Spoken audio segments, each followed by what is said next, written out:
감사합니다. 지난주에 유한 목사님께서 설교 시작 전에 하셨던 이야기 혹시 기억나시나요? 지난주에 그 유한 목사님께서 일부 예배 이 시간대에 설교를 시작하시기 전에 하셨던 말씀이 있었습니다. 일부 예배와 2부 예배에는 차이가 있다 라고 말씀하시면서 일부 예배 때는 조금 더 굳어 계신다 라는 이야기를 하셨었어요.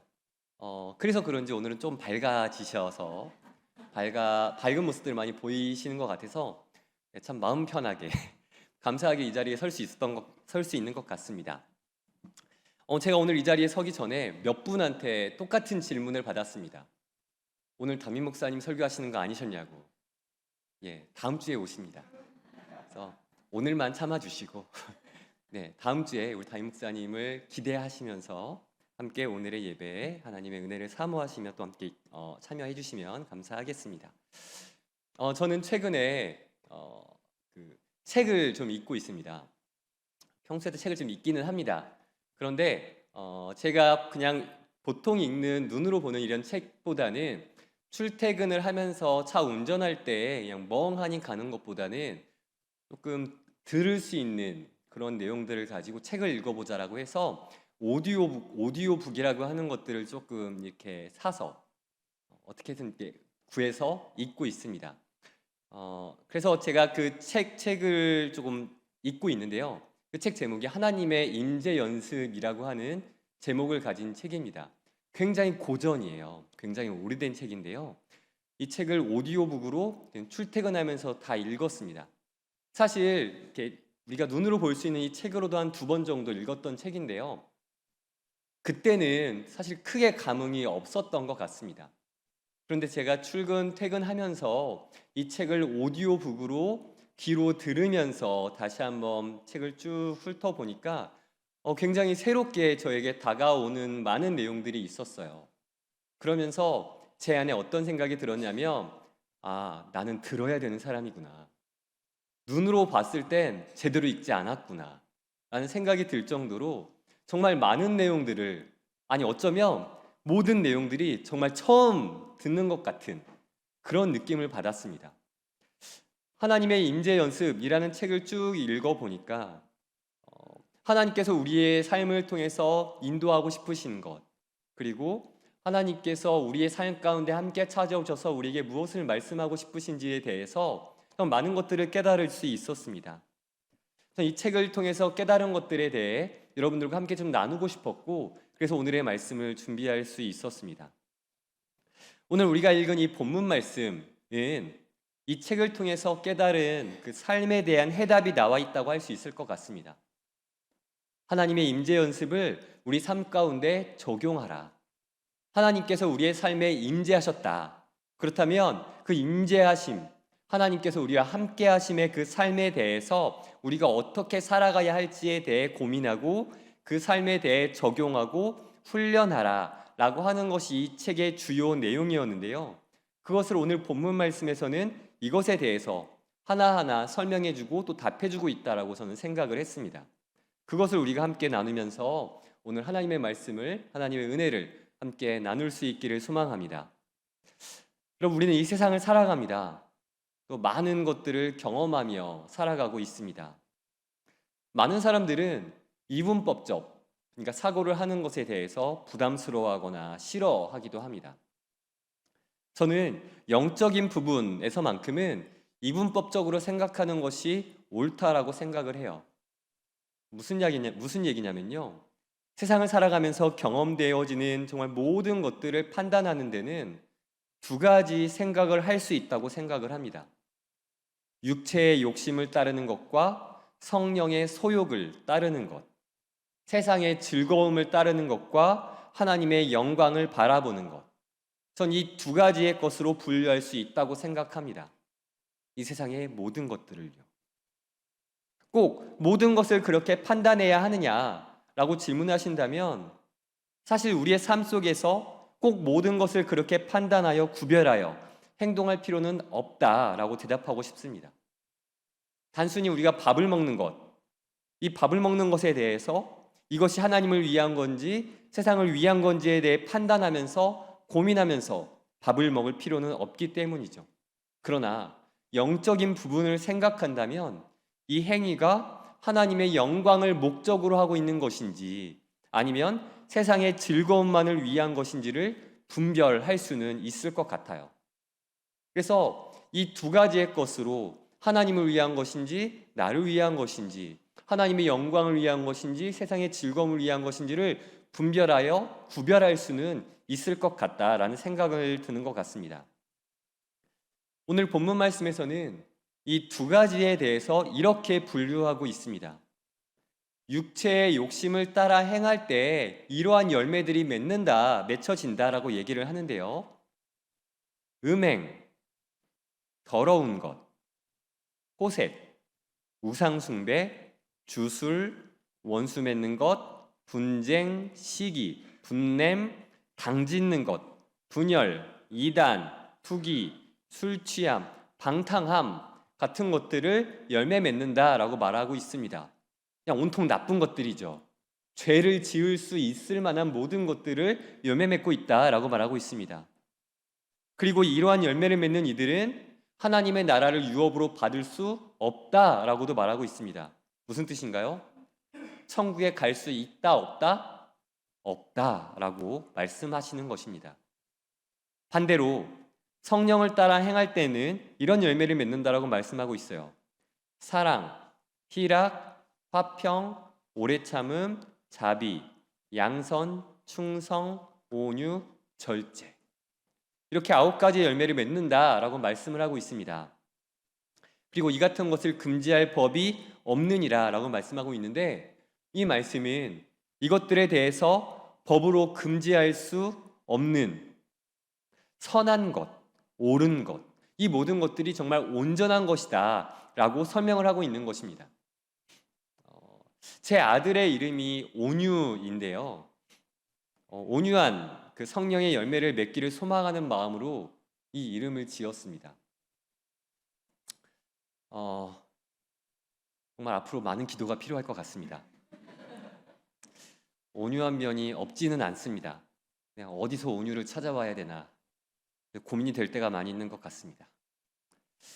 이렇게 육체의 욕심과 성령의 소욕은 다른 열매를 맺는 것과 같이 서로 대적하고 있는 모습을 볼 수 있습니다. 17절 말씀 우리 함께 읽어보았으면 좋겠습니다. 17절 말씀입니다. 같이 읽어보겠습니다. 육체의 소욕은 성령을 거스르고 성령은 육체를 거스르나니 이 둘이 서로 대적함으로 너희가 원하는 것을 하지 못하게 하려 함이라. 너희가 원하는 것을 하지 못하게 하기 위해서 서로 대적하고 있다라고 말씀하고 있는 거예요. 육체는 성령을 통해 열매 맺는 것을 방해하기 위해 노력하고 성령은 육체의 활동이 아닌 하나님의 뜻을 이루기 위해 노력하고 있다라고 하는 것을 말씀하고 있는 것입니다. 이 둘의 싸움이 우리 안에서 계속해서 일어나고 있어요. 성령의 소욕과 육체의 욕심이 계속해서 우리 안에 다투고 있다라고 하는 것이죠. 교회에 가야 하는지 말아야 하는지, 우리 학생들에게는 성경학교 또는 수련회에 가야 하는지 말아야 하는지, 성경 말씀을 읽어야 하는지 읽지 말아야 할지, 새벽 예배에 나와야 할지 잠을 잘지, 너무나 많은 것들에 대해서 그러한 싸움들이 일어나고 있다는 것입니다. 또 목적에 있어서도 동일해요. 어떤 행위를 할 때 하나님의 영광을 위해 할지 나의 욕심과 나의 개인적인 유익을 위해 할지, 하나님을 기뻐하실 일들로 할지, 나를 자랑하고 나를 드러내기 위해 일을 할지 싸움을 계속해서 하고 있다라고 하는 것입니다.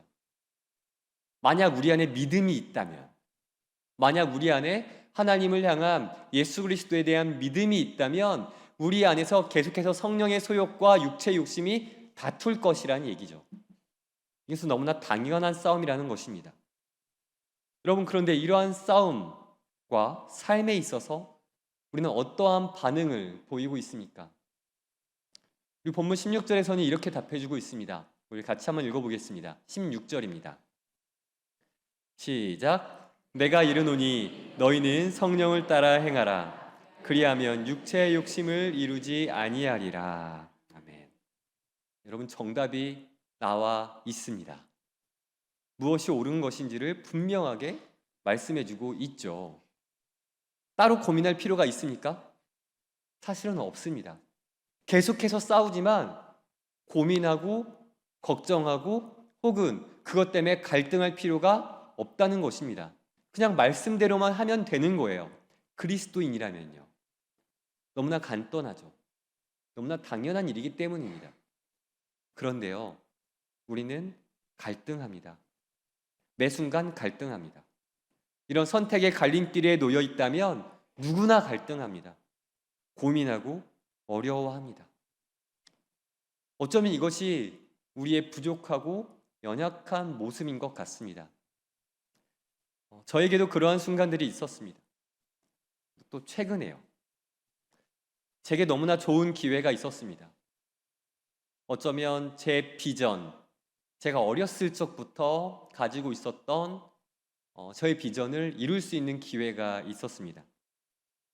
근데 그것을 성취하기 위해서는 옳지 않은 것을 해야 하는 상황이었습니다. 아니, 옳지 않다기보다는 좀 정상적이지 않은 루트로 그것을 성취해야 하는 그런 상황이 있었습니다. 그 상황에 놓이게 되니까 저도 갈등이 되었습니다.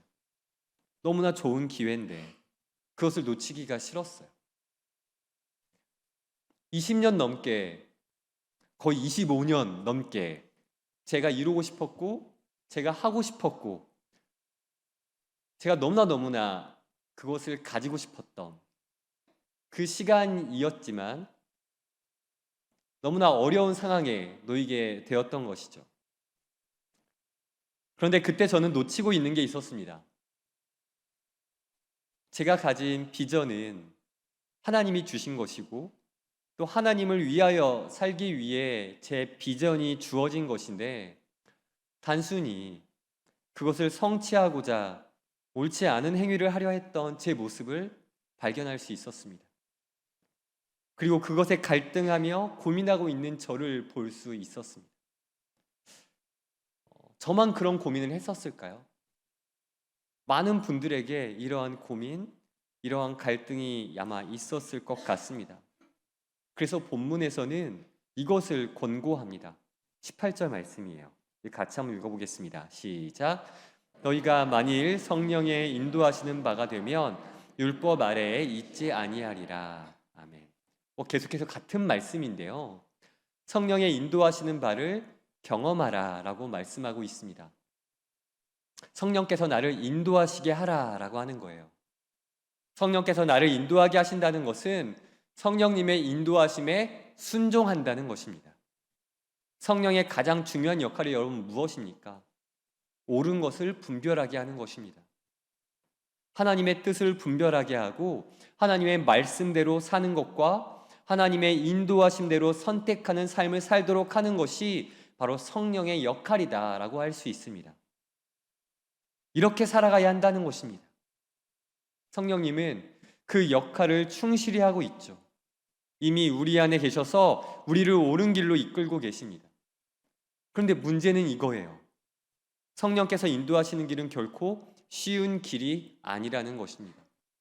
우리의 욕심과 우리의 생각과 우리의 마음과 우리의 유익과는 정반대의 길로 우리를 인도하실 수도 있다라고 하는 것이고요. 어쩌면 하나님께서 원하시고 하나님께서 기뻐하시고 성령께서 인도하시고자 하는 그 길이 어쩌면 우리가 생활 속에서 살아갈 수 있는 아주 편한 길보다는 훨씬 더 어렵고 힘들고 고통스러운 길로 우리를 인도할 수도 있다라고 하는 것입니다. 요한복음 15장 19절 그리고 마태복음 7장 14절 말씀 같이 한번 읽어보았으면 좋겠습니다. 먼저 우리 19절 말씀부터 먼저 읽어보겠습니다. 시작.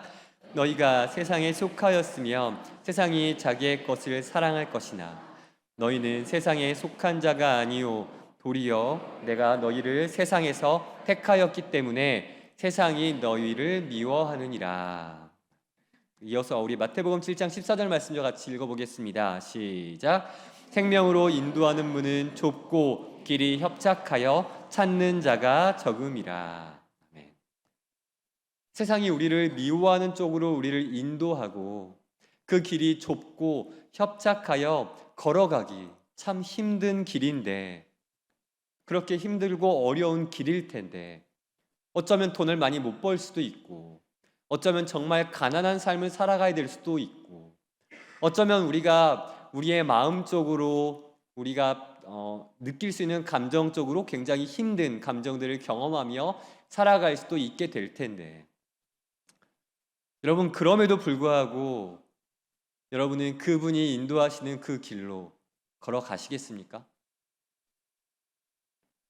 분명한 사실은 하나님은 우리가 결코 이 길을 벗어나거나 고부하길 원하시지 않으신다라고 하는 것입니다. 하나님은 끝까지 하나님을 선택하고 하나님을 바라보며 살아가길 원하신다는 거예요. 비록 그 길이 힘들고 어려운 길일지라도 하나님이 원하시는 것은 그 길을 감사함으로 걸어가길 원하신다는 것입니다. 자, 그렇다면 여러분, 이 길을 감사함으로 걸어가기 위해 우리에게 필요한 것은 무엇일까요? 성령 충만일 것입니다. 성령 충만함은 말 그대로 성령께서 내 안에서 충만하셔서 성령께서 인도하시는 대로의 그 삶을 사는 것을 말하는 것입니다. 우리 잠깐 그림 하나를 볼 건데요. 아시는 분도 계시겠지만 사형리에 나왔던 그림입니다. 잘 보이시는지 모르겠어요. 두 그림이 있습니다. 먼저 한 종류의 삶은 이렇게 두 종류의 삶을 그림으로 표현하고 있는데요. 한 종류의 삶은 큰 원 안에 의자가 있고요.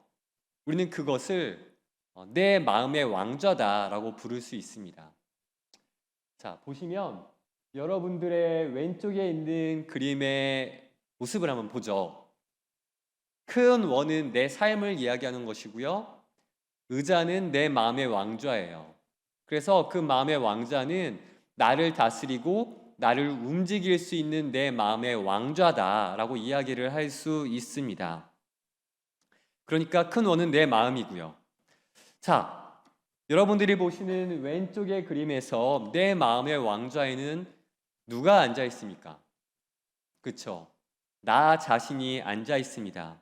그래서 나는 이 첫 번째 그림은 내 마음에 나 자신이 앉아 있어서 나를 다스리는 사람이 나라는 거예요. 내 마음의 주인, 내 마음의 왕은 나 자신이다라고 이야기를 하는 것입니다. 그래서 나 자신이 앉아 있다는 것은 내 마음을 내 마음대로 내 생각대로 주관하며 산다는 거예요. 만약 오늘 본문 말씀을 적용하자면 육체의 욕심을 따라 사는 삶을 말하는 것이죠.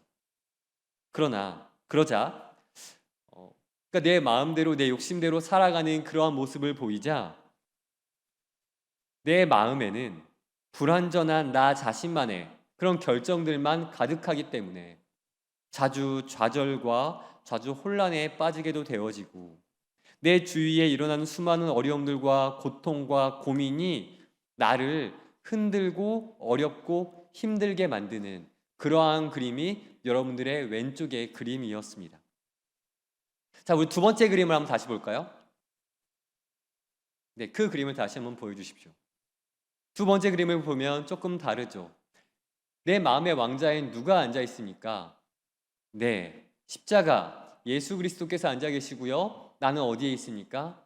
내 마음에는 있지만 내 마음의 왕좌에 내려와 앉아 있습니다.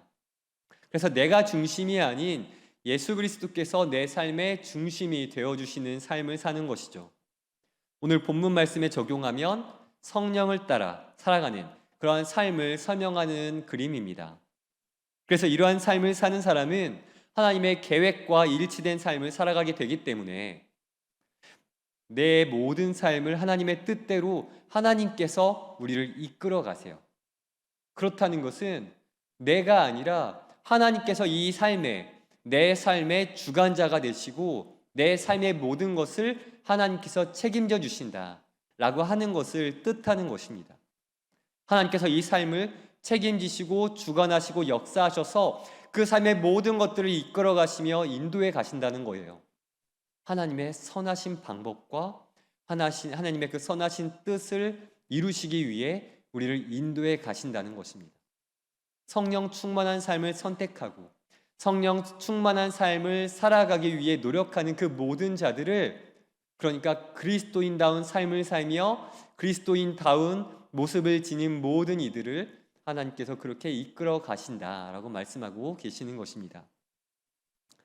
이렇게 성령 충만한 삶을 사는 법은 여러 가지의 방법들로 이야기할 수 있을 텐데, 저는 영혼의 호흡이다라고 정리해서 여러분들께 말씀드리고 싶습니다. 호흡은 무엇과 무엇이 있을 수 있을까요? 호흡은 두 가지가 있다고 말할 수 있을 것 같습니다. 내쉼과 들이쉼이에요. 내뱉고 들이쉬어야 하는 것이죠. 자, 그런데 영혼에도 호흡을 해야 성령 충만할 수 있다라고 말할 수 있습니다. 여러분, 우리는 먼저 내뱉어야 해요.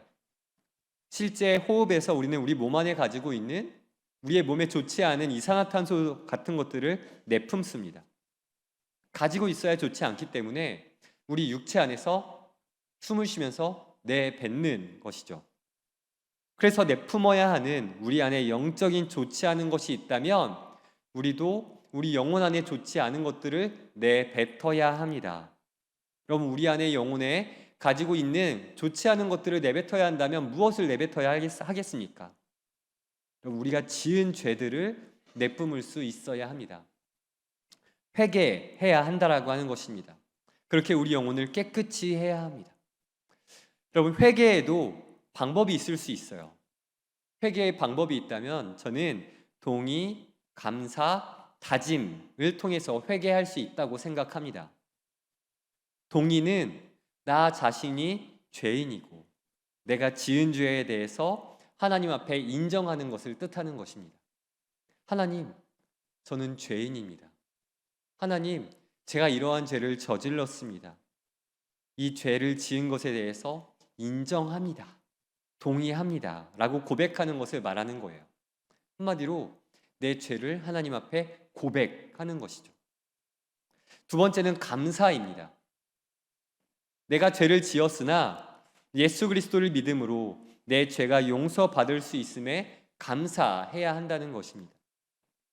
우리가 죄를 지은 것이 인정되었다면 이제는 죄를 용서받아야 할 것인데, 예수 그리스도를 통해 우리는 죄 용서를 받을 수 있다라는 것이 우리의 믿음으로 고백되어졌다면 모든 죄를 예수 그리스도 앞에 고백하고 용서받을 수 있음에 감사할 수 있는 우리가 될 수 있어야 한다는 것입니다.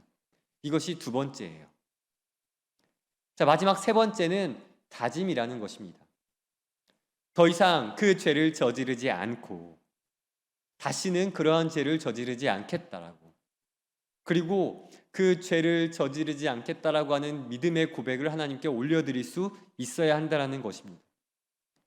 이것이 회개의 3요소라고 할 수 있을 것 같습니다. 이렇게 우리는 회개를 통해 우리의 영혼에 뇌 쉼을 해야 하는 것이에요. 자, 이제 우리가 우리 영혼의 더러운 죄악들을 회개하였다면 이제는 들이마셔야 합니다. 우리는 산소를 들이마심으로 육체의 생명을 유지하죠. 무엇을 들이마셔야 하겠습니까?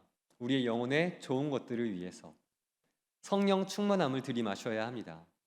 여러분, 매일 찬양과 기도와 말씀을 묵상함을 통해서 하나님과 동행하여야 합니다. 하나님과 동행할 수 있어야 합니다. 여러분, 성령 충만은 무엇을 말하는 것입니까? 늘 하나님과 동행하며 하나님과 함께임을 느끼며 사는 것, 그것을 말씀하는 거예요. 처음 제가 처음 언급했던 그러니까 하나님의 임재 연습에서는 계속해서 하나님과 함께함을 연습해야 한다라고 이야기하고 있습니다. 그만큼 그것이 쉽지 않다는 것이고, 우리가 주님 나라 가는 그날까지 연습하고 또 연습하고 또 연습하여서 하나님과 함께함을 유지해야 한다라고 하는 것을 말씀하고 있어요. 그만큼 하나님과 함께 살아가는 것, 혹은 하나님을 느끼며 살아가는 것이 너무나 힘들고 어렵다라고 하는 것입니다. 그래서 계속해서 연습하고 계속해서 하나님과 동행하길 유지하고 하나님을 의식하고 기억하고 하나님을 바라보며 살아가기 위해 노력해야 한다라고 하는 것이죠. 자, 여러분, 우리는 이렇게 성령 충만함으로 성령님의 이끄심에 순종하여 하나님의 임재를 연습할 수 있는 삶을 살아가야 합니다. 하나님의 이끄심을 느끼며 하나님을 선택하며 살아갈 수 있어야 합니다. 여러분, 성령 충만한 삶을 사시겠습니까? 하나님의 임재를 느끼며 살아가시겠습니까? 하나님이 함께 하심을 느끼기 위해서는 여러분, 나 자신을 내려놓아야 합니다. 세상을 향한 우리의 눈과 우리의 귀를 닫아야 합니다. 그리고 세상을 향한 눈과 귀를 닫고 하나님을 향한 눈과 귀만 열어놓을 수 있어야 합니다.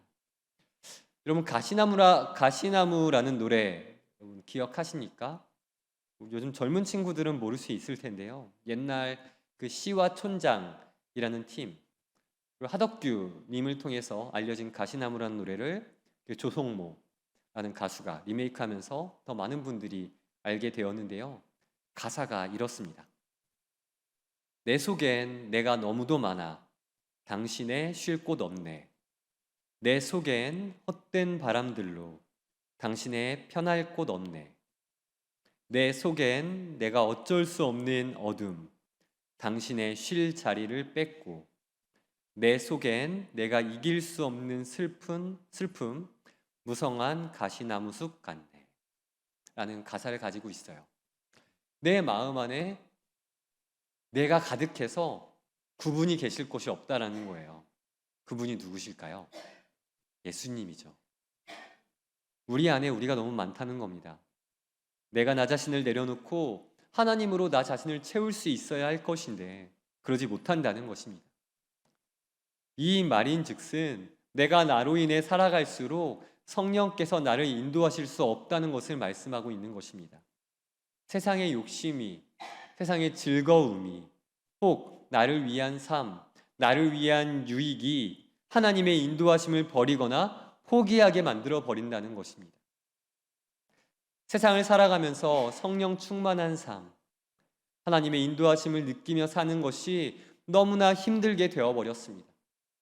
어쩌면 너무나 당연한 것이죠. 세상의 가치관과 우리의 가치관과는 너무나 다르기 때문입니다.